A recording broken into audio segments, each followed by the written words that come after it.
In Lessons in Chemistry Episode 4, Elizabeth goes into labor to deliver a baby girl. She's angry when discovering a nurse gave her anesthesia without her permission. So, when told to name her daughter how she feels, she does just that. Welcome to the world, Matt. Flashing forward 7 years, we see a young girl opening her lunch at school recess. In it is a handwritten note from Elizabeth. Play sports at recess, it says, but do not automatically let the boys win. Love, Mom.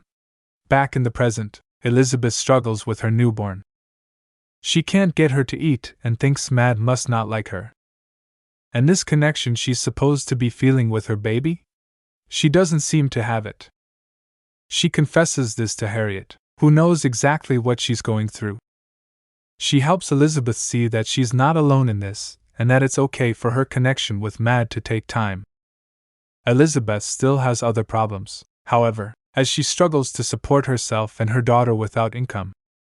Unable to take out a second mortgage on the house, she starts working as a research consultant for some of the Hastings scientists. Secretly, of course.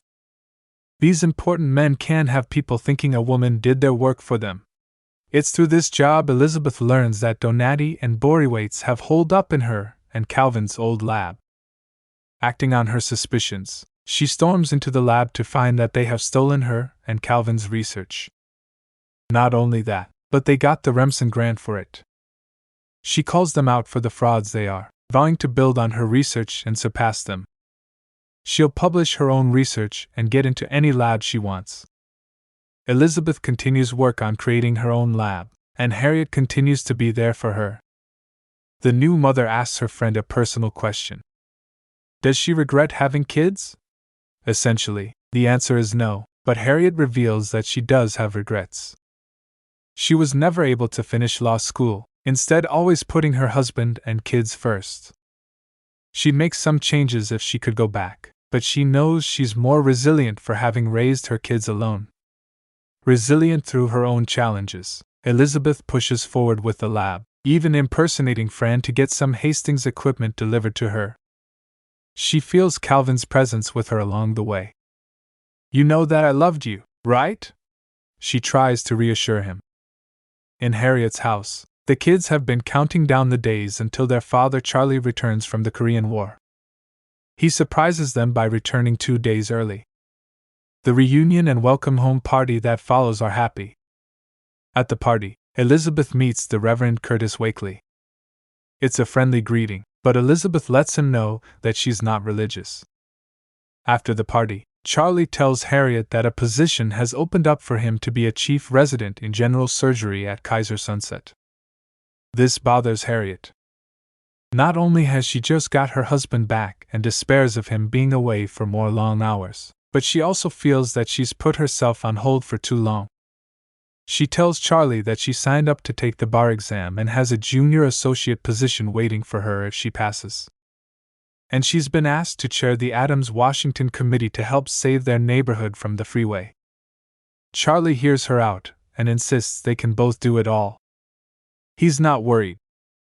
Because it's you and me. Meanwhile, Dr.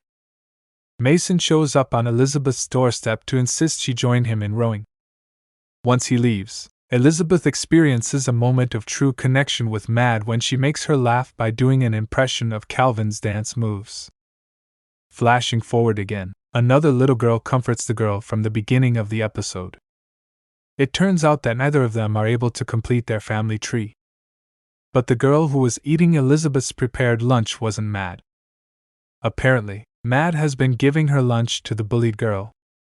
When Elizabeth finds out, she won't stand for it.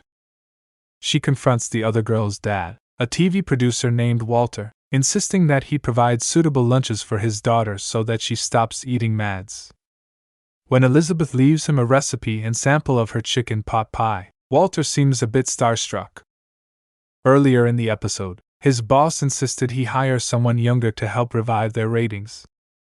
Apparently, Walter sees his saving grace in Elizabeth and offers her a job hosting her own cooking show. Elizabeth declines the crazy offer, but at home, she sees her reflection in her TV screen. Maybe she should reconsider. The episode review. This episode is a little bit jumbled in trying to fit in everything important before the time skip to supper at 6. I'm puzzled as to how the show went about showing which kid was actually mad. What was that about? It didn't add anything to the story except more pity for the little girl from the beginning of the episode. Not only does she appear to have a hard time at school, but she's not very significant to this story either. I do love seeing the apparent connection Elizabeth has with Madeline, years later. It's lovely knowing Calvin's memory helped make it happen. I'm extremely excited to see how Elizabeth goes about hosting supper at 6. But I'm also extremely anxious to see whether all Harriet's plans panned out. Charlie better have come through.